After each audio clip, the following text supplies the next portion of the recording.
Assalamualaikum warahmatullahi wabarakatuh. Bismillahirrahmanirrahim. Allahumma salli ala Sayyidina Muhammad wa ala alih Sayyidina Muhammad. Sahabat beriman yang dirahmati Allah, banyak para suami yang enggan membantu pekerjaan rumah istrinya. Padahal dalam syariat, hal tersebut salah satu kewajiban suami dan akan menjadi dosa bila tidak diamalkan. Seorang suami perlu mengetahui perbuatan-perbuatan yang oleh Islam dikategorikan sebagai tindakan dosa suami terhadap istri, sebagaimana dosa yang tak terampuni. Ada beberapa kategori dosa suami kepada istrinya yang dijelaskan dalam dalil Al-Quran dan hadis, yang mana diantaranya yang pertama, suami yang tidak mengajarkan ilmu agama. Sudah menjadi kewajiban suami untuk memelihara diri dan keluarga yang dipimpinnya dari perihnya azab kubur dan siksa neraka, sebagaimana dalam firman Allah Subhanahu wa taala, hai orang-orang yang beriman, peliharalah dirimu dan keluargamu dari api neraka yang bahan bakarnya adalah manusia dan batu. Penjaganya malaikat-malaikat yang kasar, keras, dan tidak mendurhakai Allah terhadap apa yang diperintahkannya kepada mereka, dan selalu mengerjakan apa yang diperintahkan.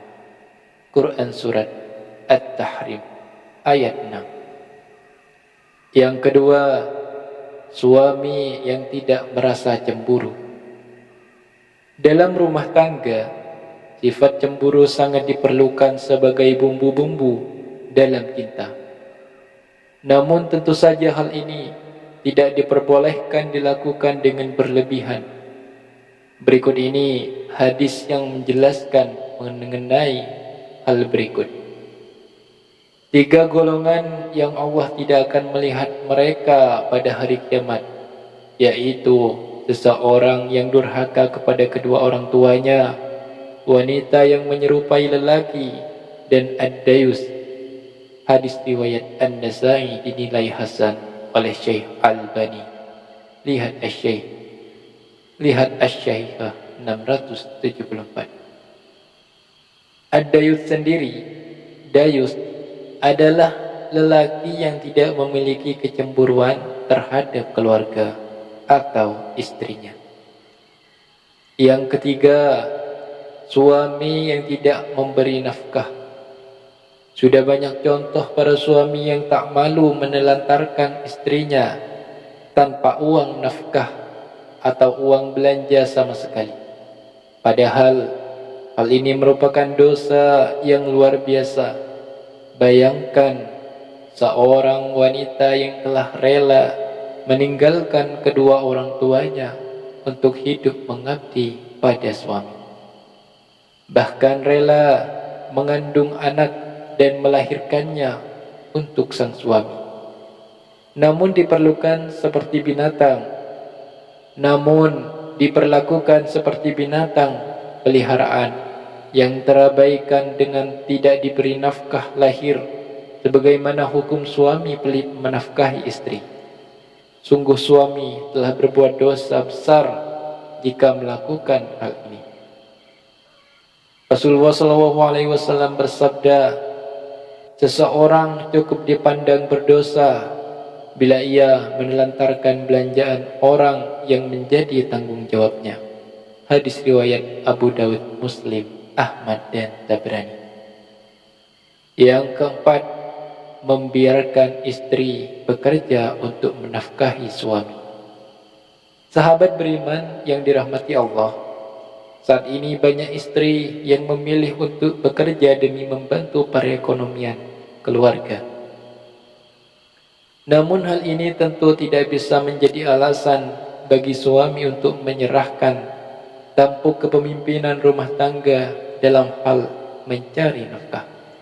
Terlebih hal lagi jika suami malah memilih bersantai, cuek dan membiarkan istri yang bekerja.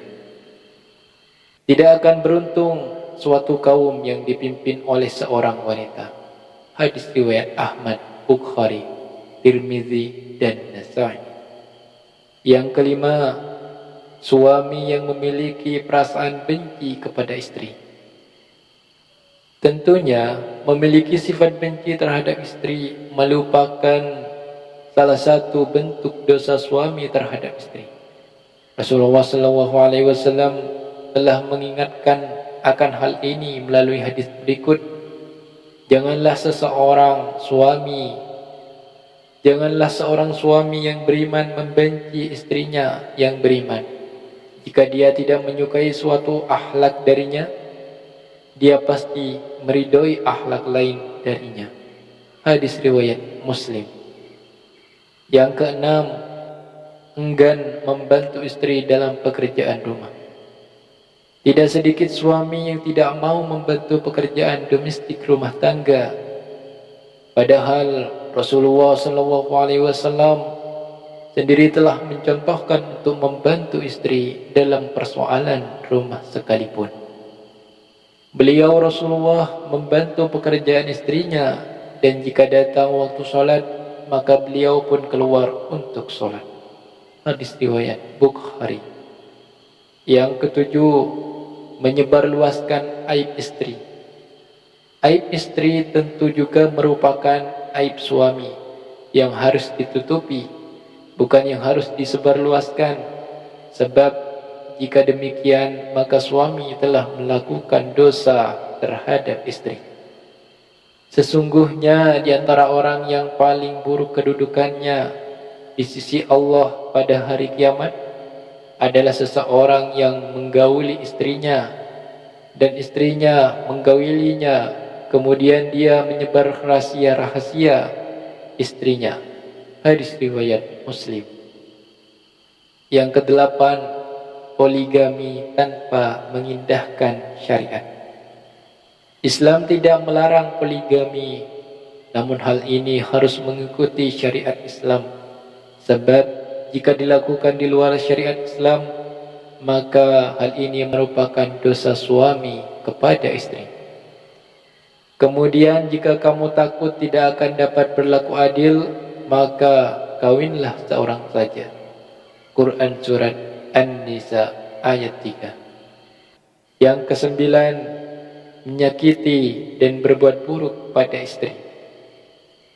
Memukul atau juga menyakiti istri secara fisik merupakan bentuk perbuatan dosa suami. Sebab wanita tentu merupakan kaum yang harus dilindungi. Selain merupakan perbuatan dosa, memukul dan menyiksa istri secara fisik juga merupakan perbuatan yang melanggar hukum dan dapat dikenakan hukuman. Hendaklah engkau memberinya makan jika engkau makan, memberinya pakaian jika engkau berpakaian, tidak memukul wajah, tidak menjelek-jelekkannya. Hadis riwayat Ibnu Majah, disahihkan oleh Syekh Albani. Yang ke-10, tidak setia terhadap istri. Katakanlah kepada orang-orang laki-laki yang beriman, hendaklah mereka menahan pandangannya dan memelihara kemaluannya. Yang demikian itu lebih suci bagi mereka. Sesungguhnya Allah Maha mengetahui apa yang mereka perbuat. Dan katakanlah kepada wanita yang beriman, hendaklah mereka menahan pandangannya dan kemaluannya. Quran Surat An-Nur 30-31.